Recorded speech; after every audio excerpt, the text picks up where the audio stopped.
Cartel, my people, my babies, my dogs. What's going on, y'all boys, man? You already know what time it is, man. It's your boy Golden Ghost, and welcome back to the Golden Ghost Cartel. The gameplay you see behind me is brought to you by Dead or Alive Reigns, and welcome to Dead or Alive Primetime, a show where every episode shines a spotlight on the fighters that make Dead or Alive iconic. Today, the Kunoichi are going to be taking the center stage. Fast, flashy, deadly, and stylish. The female ninja characters of DOA have always been fan favorites in both gameplay and personality, whether it's high-speed mix-ups, the acrobatic movement, or the pure visual appeal. These fighters have left their mark on the series for years. I asked the community to send in their best female ninja fighting clips, Kasumi, Ayane, Rachel, Momiji, and the like, and turn them into one entertaining showcase for the viewing experience. With all that being said, these are the highlights of the Kunoichi, by the players, for the players.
One thing I always value when it comes to DOA is the amount of people in this community that I've met and have been able to form new relationships and experiences off of one of my favorite gaming franchises of all time. And despite being a smaller creator, I'm more than appreciative of the people who have stumbled across this little world of mine and decided to hit the like and subscribe button. All 1,000 of you, bro. I love y'all dogs so much, man. And to the people that both engage with me on and off this platform, and to those that have been putting on for Dead or Alive, I'd like to use this opportunity to give back to those that you may or may not have heard of that have been putting on for DOA in their own special way. So I want to put in my own special way of giving back in this new segment that I would like to call Dead or Alive Trivia. Today's contestant is someone that I found online when I started taking the time out of some of my streams to shout out smaller Dead or Alive creators who were basically in the same boat that I was in at one point, where I was posting DOA content for nothing but 12 views and a pat on the back. That's a feeling that I know far too well, especially coming from where I was before. I was making Elden Ring PvP content before, which basically just printed out views, and I eventually got to a point where I started making other content, including DOA, because Elden Ring, for as much as I enjoyed that game, wasn't the only game that I play, and I normally play whatever I'm into at the time.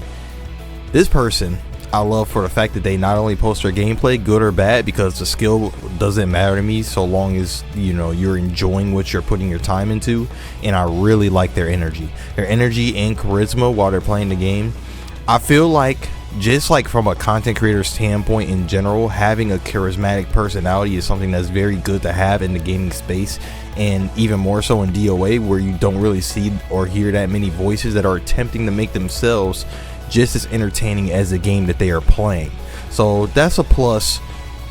And then to put your personality just behind your gameplay, that's just something that I just like to see as well. So with all that being said, I'm going to put the channel on the screen. Please give them a subscription if you enjoyed our content. Ladies and gentlemen, our first contestant for this new series, Dead or Alive Trivia, Otaku Pursuit. Hello. Yo, how we doing? Oh, good. How are you? Oh, I'm getting there, man. One day at a time. It's been... I took that nap and it... I changed that nap and it knocked me out. I wasn't expecting to be asleep for that long. So, ladies and gentlemen, the kind and deliberate Otaku Pursuit, man. How we doing today, bro? Hello. Yeah, I'm doing good. Nice to be here. Alrighty, man. So here's what I've been cooking up for the last minute, because I know I've been saying I had something planned and I never said what it was. It's all good. I'm excited. What? I have a Dead or Alive trivia section. So what I've done is I tagged up with Beely, and we came up with a bunch of questions regarding like the DOA lore, and if just for you being here, you already get like a cash prize just for being here. You get $5 off rip just for being here. But each question you get right, it's only 3 questions, but each one you get right is potential to win more. So you get 1 right, you win 10. You get 2 right, you win 20. You get 3 right, you win 30. Oh shit. Okay. So, is this multiple choice? I have a couple multiple choice. You want me to pick some out for you? I can take some of those. No, I need those. All right. First question. This is in regards to Tina. Which of these occupations has Tina not been considered in the series? Governor, an actress, a rock star, or an author? I'm pretty sure she has never been an author. Oh, you got that one pretty quick. Quick. Okay. Yeah, because she was actually trying to run for governor once, right? And then Zach was like, "What the hell are you talking about?" Yeah. I remember that. Yeah. Okay, that one I somehow knew. Okay. All right, not bad. Okay. Question number 2. Okay. How many characters is Kasumi blood related to? Hang on. I don't. We counting like Shingen and stuff, right? Yep. Oh shit.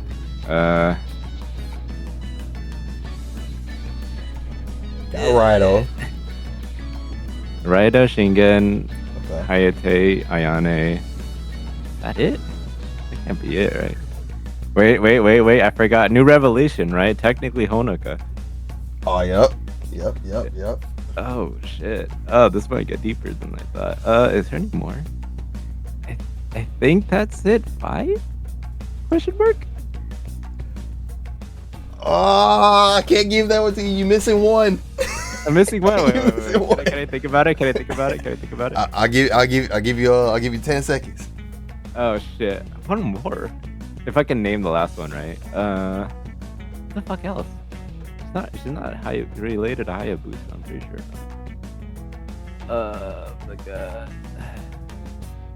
No, not Momiji. Is it a playable character? I don't think. No, it's not a playable character. Oh no, of course her mom, duh. Ayame. There you go. I don't know why I didn't think of that. I'm so Ayame, obviously. Oh, okay. man. Up to you if you want to give that one to me. I don't know. I kind of blinked on that, but yeah, six people. Just for the sake of the rule, I can't give that to you just because I gave you a lot of time, but yeah, it's good to at least it's good that you knew. Once you thought about it, you're like, oh yeah, her mom. I wanted to find out. Yeah. So that's good. Okay. This one might be a hard one. Yeah. What was the name of the drink that Brad Wong looked for in Dead or Alive 3? Oh god. Okay. So I never owned DOA 3. Oh shoot. So I don't think I'm gonna be able to do this one. This one might be a pass for me. Sadly. I need to go get DOA 3 one of these days though. The answer was Genra, not related to the name of the actual boss in DOA 3, but it's actually the name of the drink was called Genra. Yeah. The drink was named was Genra DOA 3 boss or I believe so. I believe so. Because DOA 2 was Tengu. Yeah. DOA 2 was Tengu. 4 was Alpha. So yeah, that makes sense for 3 to be Genra. Yeah, that's kind of funny. But yeah. Is that like why maybe when he fought the final boss, he's like, wait, that's not the drink I'm looking for. Hello? Yeah. I see. Very cool. Okay. But yeah, all right. So you I'll take got one right. So you coming away with $10. Yo, I take it. Thank you. Yes, sir. So that's pretty awesome. All right. Ugh. I just sent it, so let me know when you got it. Yo, appreciate it, man. I didn't expect this at all. Thank you. Oh yeah, not a problem at all, man. You know, I wanted to make sure it was something special for everybody who I wanted to get involved in this. So. Hell yeah, man. And you're doing like a video off of this, right? Yeah, this is this is part of, you remember the DOA PRIMETIME stuff I was doing a while ago? Yeah. I'm doing like a season 2, so okay. I kind of want to make this kind of special, so I'm doing them like back to back. I'm trying to work on all of them at the same time. Gotcha. That's exciting though. Yeah. So yeah, man. Thank you for taking the time to come out today, man. Yeah, thank you for having me. Yeah, it was real fun. I hope the rest of the video editing process goes well for you, and I'll check it out when it comes out. Oh, yeah, I appreciate you. Ladies and gentlemen, listen up. Do you also want a chance to win some money? Yes, you watching the video at home right now have the chance to get your name shouted out on DOA PRIMETIME and paid a smooth little $20. All you have to do is answer one question.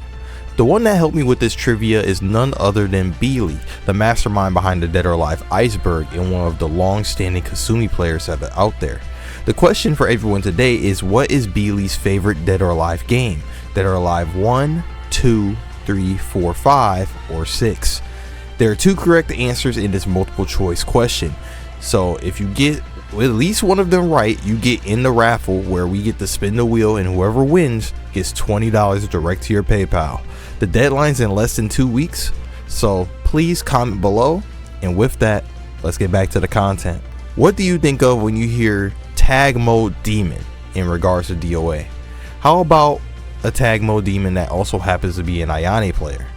For me, I can't think of nobody other than the AquaTwister, a player of the franchise since DOA 4, and under the name SubTwister, which is his name on YouTube as well, with a real life tag partner, used to terrorize tag lobbies. I here today can attest to this as someone who's played in Dead or Alive 5 Ultimate and Last Round lobbies, and if you've seen a two individuals by the name of Subboy and AquaTwister teamed up in the same lobby, and it was tag. It was basically a run on site order, with how playing these two almost felt like playing the exact same person. Today, we dig into the mind of one of the strongest players all around in the Dead or Alive community, dig into what they appreciate most about DOA, and what their hopes are for the future of DOA. Still making content for the game to this day. Ladies and gentlemen, give it up for AquaTwister. Alright, cool. How you doing, man? Been pretty good. How about you? Oh, I'm getting there. One day at a time, man. I feel it. That's for sure. Yeah. So, how about we start by introducing yourself to the people? All right. So for people who don't know who I am, AquaTwister, an Ayane player, been playing DOA for, the years go by so fast. Been playing DOA for about a double-digit number of years, around since I was 7. But started really truly understanding the game when I was around teenage years, so Dead or Alive 4. That's just a little bit before we get into all the good stuff. What made you decide that you want to start, I want to say playing at like high level, competing and creating content for DOA? What made you want to start getting into those? I think it just was a thing that came naturally. For me, I never really used to do YouTube. It was just like I loved playing DOA and was learning how to play, and then I guess as I got better over time, and I would team up with people a lot, so I was like, oh, that's some cool content to put up, something different, teaming up with somebody, especially with the style of DOA and how rare that is in other fighting games. You don't really get to see that. But that's kind of how all that started off, and then it just went from there kind of naturally. When I look across your channel, one thing that I found that was really unique was how well you collab with other players and stuff like that. So say Subboy. I know Subboy is one of the people where you'll play in tag together, and when you guys do, it almost looks like it's the same person at the exact same time that when y'all playing. Yeah. And I always wonder, I'm like, how did y'all manage to pull that off so good? Yeah, that's a good question. So even before Subboy and Dead or Alive 4, I feel like in every game, because 6 doesn't have tag, unfortunately, it's like every era of, I guess, Dead or Alive 4 and 5 mainly, I would have a tag partner. So it was just one of those things where Sub used to watch the stream a lot with me playing and so forth. So it was kind of like a adaptive style. And then the more we played together, the more we kind of just messed around with different characters and put them together. And it just started working. And the more I will say this, the more you play tag, especially with somebody, you start learning how they play, especially if you play against each other, because we would play each other too. And putting that together with these setups and accidental setups, and it was just really fun to come up with. And it just became natural. It does look like one person. We get that a lot, like, is that the same person? I was like, no. But you kind of get used to a flow and a rhythm of tag and what works and what doesn't work. And again, weird stuff that happens in DOA, you're like, wait, how did we just do that? We got to do that again. So Sub wasn't your first tag partner. So you've had other tag partners too? Not too many. Not too many? Not too many. I would say Sub is probably the longest partner I've had in terms of Dead or Alive. But I used to always love playing tag even by myself too. And 4. Okay. So I was like, oh, this is cool. It was just always a little fun thing to team up with somebody, and what I consider to be one of my favorite games is Dead or Alive. By that metric, I would probably say that I'll probably make the assumption that you prefer tag over solo. No, I wouldn't say that. I mean, it's a time for, I think the thing I loved about, especially with 4, it had team battle, survival, all those implementations to the game. If you were done with an intense set or whatever you did, or you could just go to tag, and that was like a casual, chill moment, but fun, and you could just kind of make it what you wanted to make it, considering Dead or Alive style is so unique, and it's just a lot of layers to it. And then adding another person, that was always, for me, working with other people has always been fun for me. of all levels. Like, oh, cool, you play this character, let's do this, let's do that. So it was more of a, all right, well, if I'm tired of playing solo, I get to do this tag over here. So I would say I like them both, but yeah, not really a preference. What would you say is, I would say that, wouldn't you say that DOA 4 would be your favorite then out of all of them? Ooh, that's a good question too. I can say, yeah. I mean, Dead or Alive 4 was really where AquaTwister started. The name, I wasn't even, before 1, 2, and 3, I was like so young.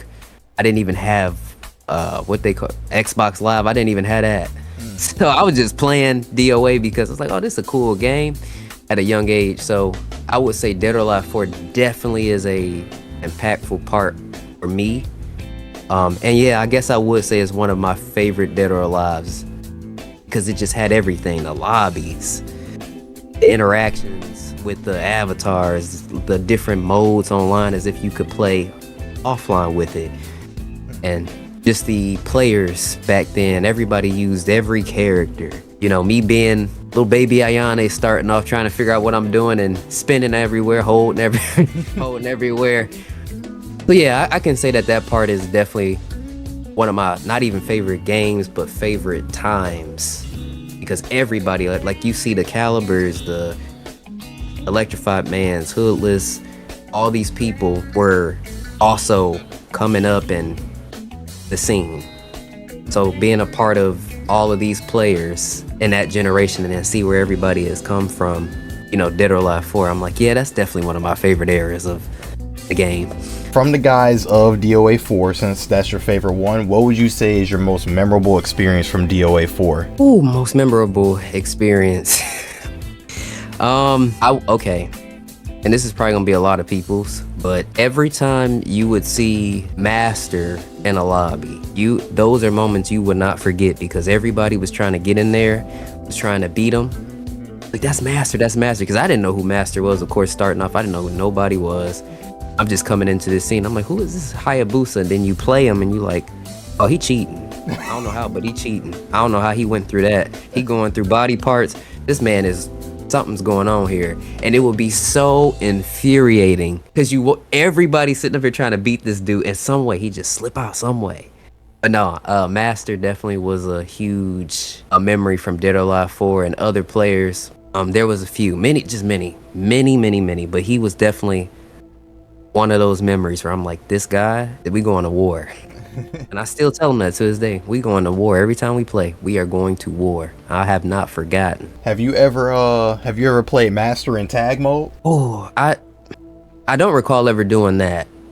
I don't think I ever caught him there. I don't know. I feel like especially like seeing you now, I feel like if you and Master met up in tag, I think you might take him. I would. It's on. we equipped, we ready to go. We got the knowledge now. It's war. Hayabusas go to war. No. But yeah, no, he's definitely one of the players that's always just been good and a supportive player and just a very memorable part of DOA as a whole. Let's look at DOA 5 for a second, because that's how I first, before I even started like taking like DOA content more serious, I kind of was familiar with you through DOA 5. Would you say that you've also had moments through DOA 5 in the perspective of like someone that's like, you've been there and now you're like raising up the people that are like trying to get up there to where you are? Yeah, you basically described the Dead or Alive 5 for me. It was to a point, I would say around maybe last round, because that's where, I don't know if you're familiar with like it was so many different clan names and people in all these different clans, and to the point where we had tournaments with clans. Yeah, that was like a major, for an online aspect, that was a major part of Dead or Alive 5 last round. That was huge. But around there, I could say, especially playing Hoodless. Oh, especially playing Hoodless. Just getting better overall. Part of it in 5 was because of him. Frame data knowledge, you have to know what you're doing fighting him. Yeah. And then carrying that over to other people, not realizing that people know you. And they'd be like, oh man, Ayane. And I'd be like, have we met? where's all this coming from? So just being able to take everything from 4 or 5, whatever the case may be around that area, and give that to other people too was really cool. Sitting in lobbies with other people, sparring sessions, training sessions, clan matches, first to 10s, first to 5s. But at the same time, for me, coming up in everything. And there was a point around that Dead or Alive 5 last round where I'm like, wait, dang, I don't even think anybody saw the shift. I think people still saw me as a player that was learning, but was like, I don't, there's certain things there. And it just happened so fast. And again, I mentioned Hoodless because of him. Motivation to get better in frame data, it just happened quickly. And then the rest just kind of happened. That's awesome, bro. That's awesome. Do you still get that you still get that today, like where you just like say you hop on 6 randomly one day and a whole bunch of people that are like, say it's a like pack lobby one day and you show up and everybody's like, oh, it's Aqua, what's good? You still get that? Yeah. It'll be names from everywhere that say, what's up? Oh, snap, everybody better get ready. And I'd be like, oh my goodness, I just one of those things you around for so long. But for me, starting off not trying to be any best this Ayane player that I just played, I was just playing. And because of the players I was playing against, consistently learning, gaining knowledge and so forth. So I wasn't like intending for it to be like that, So when people do that, I'd be like, okay, what's up? Because the one thing I will say is I don't ever want somebody, well, let me rephrase that. I don't want to be viewed as like, oh, you can't be beaten. I want people to understand that not just me, but everybody else. You can have the mentality of, man, because this person is here, I'm gonna lose.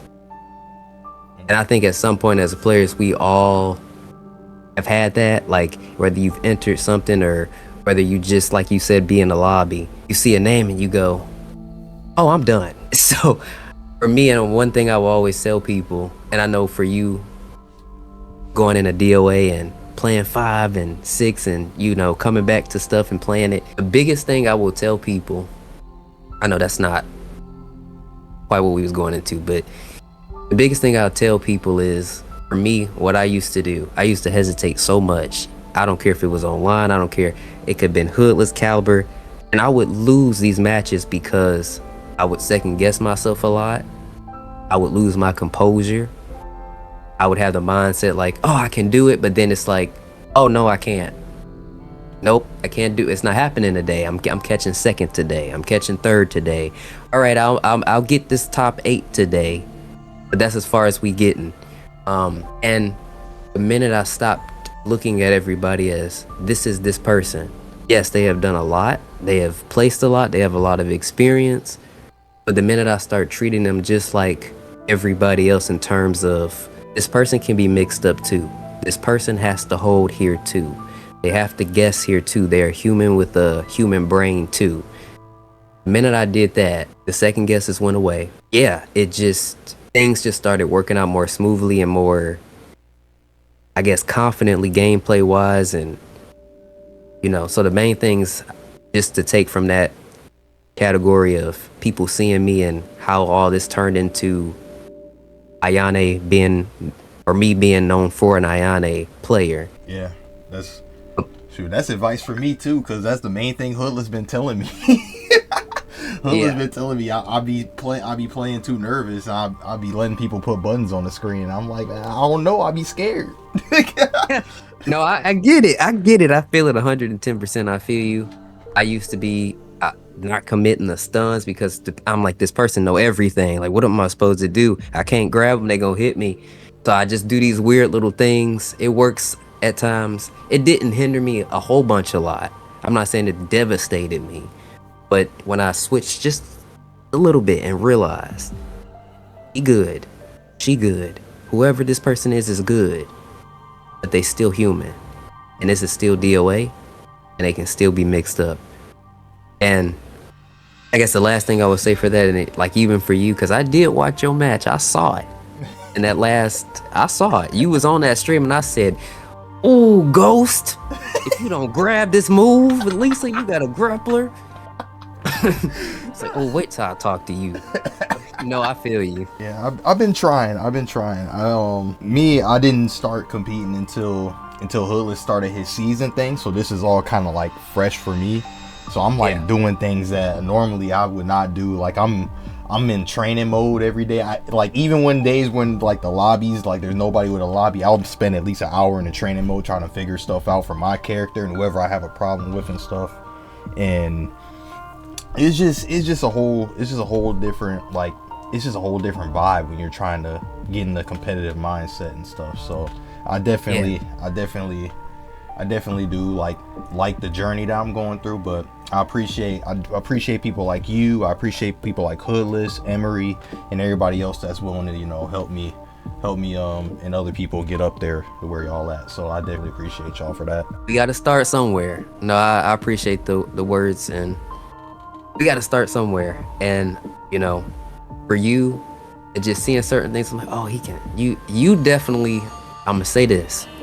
You definitely have the ability to, out of the players, I would say, I'm not gonna say coming in with you, but like it's a lot of people trying to do that. There's a lot of people trying to be like, whatever opportunity comes, you're trying to like, you got your own stuff going, but then you're trying to do this. If anybody can take away from anything, frame data is the instructions to the game. The more you learn about that with not only your character, but other people's character, you're gonna know, and especially in DOA, the only option somebody can really do, the mindset, like you said, the psychology comes with the plan and experience. And when you treat people like a human and you realize, oh, I got them now. Like taking little moments like where you got momentum and you seeing somebody down and you're like, oh, I got them now. Or moments where you're like, I gotta back up a little bit and get myself together. And you got Lisa, she got them little steps, she be walking, so you can get back. You know what I'm saying? let me recollect myself. But then it's point, it's like, let me do this, because this player don't like my character. You know, just all these little things. We can go on and on, but yeah, no, just keep going. What is your future plans for your channel and for DOA in general? And then after you're done with that, if there's anything else you'd like to bring up, you know, anything else you'd like to say to the DOA community, you're free to do so. Ooh, that's a good question, because it's always unpredictable. Stuff always come up. I like to just say whatever comes my way, whatever idea comes, we just gonna go with it. We gonna do it. Anything that comes up overall in Dead or Alive, spinning, twisting, going, moving, showing what DOA is all about is the main goal. No necessarily solidified plans, but I guess just whatever come up, we just gonna take it day by day and keep it rolling and moving. I like that. So you just you like the normally you just go with whatever comes, you just wing it. I like that. Yeah, pretty much, and it works. We make it work. Like, that's a good idea. All right, let's see what we can do with this. Is there any last words for the DOA community, man, before you go and get up out of here? No, I appreciate everybody that has given us as the DOA players, I'm not gonna say a second or third or fourth chance, but just a way to show that Dead or Alive is more than what people think outside of it. So the Hoodlesses, you know, Johnny Flashes, the Emerys, you know, even you doing all of this and what you're doing, Zacharias, and just any and everybody who commentators, anybody, definitely appreciate that.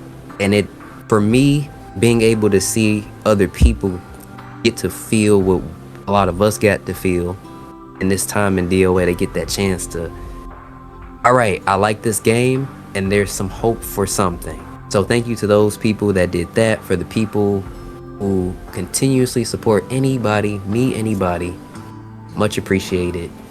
And yeah, y'all just keep going. If you really want to improve at this game and be whatever you want to make out of it, the more you put into it, the more you get out of it. And that's pretty much the gist of it for me. Well, Aqua, it was an absolute pleasure to be able to have you here to speak with me today, man. Just never forget, you're a very important figure in this space, man, and that, you know, that helps keep, you know, DOA pushing ahead. And I can't wait to see what you got going in the future. Are you gonna be in TNS? Everybody gonna see you in TNS. we gonna see that appearance with the schedules and figuring out what's going on. We gonna we gonna be there and make an appearance. That's a big one. Oh yeah, that's a big one. Hoodless. One last thing, I forgot about that. Hoodless. Somehow he got this to go. That number say about 75 people. I ain't never seen that in history for an online tournament before, for Dead or Alive 6 especially. So if you ain't got signed up and you can, and I'm telling you, y'all better not be DQing because you ain't showing up or forgot. If you do, I'm coming for you. Man, I'm gonna hunt you down. Don't do that. Not for this one. If you sign up, you better remember, you better be there, because they gotta see not only is Dead or Alive but the players know what's going on and can be organized and not be so difficult, and just make it smooth, y'all. Make it smooth, y'all, please. All right. No, but if you in it and you get DQ because you don't show up, I'm hunting you down. I will twist your way. But yeah, sure. I hope to see you in it. Oh, I'm already signed up, bro. I'm already signed up. You ain't gotta worry about me. All right, I'm looking forward to seeing Golden Ghost. That's for sure. And hey, if you ever wanna lab, if you wanna, hey, I got you. I can see it in you. It's there. Just feel free to be like, hey, any point, anytime, any struggle, anything, I got you. Oh yeah, for sure. I appreciate you, bro. That's all I really got. If y'all want to check out SubTwister, bro, be sure to check out his channel. SubTwister is his channel. AquaTwister's the name. Subscribe to the page. Is there any other socials you got that you want to shout out, bro? Twister, AquaTwister, Twitter. And outside of that, man, that's all I got for y'all, man. So appreciate y'all. Appreciate you, Aqua. And we'll go ahead and get out of here for right now, man. All right, y'all. All right, Golden Ghost Cartel, Golden Ghost, keep it moving. I got you. Absolutely. I'm gonna be looking out for you. And with that, we conclude the first episode of DOA Primetime Season 2. So if you guys enjoyed this type of content, please, for me, leave a like, leave a comment, hit the hype button, share it with your friends, all that good stuff.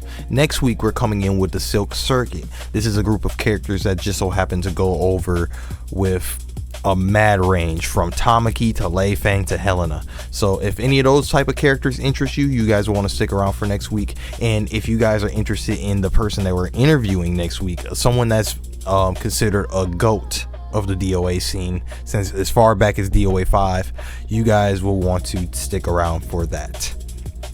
So with all that being said, I ain't got too much more for y'all. I will catch y'all in the next one. Love y'all. Deuces.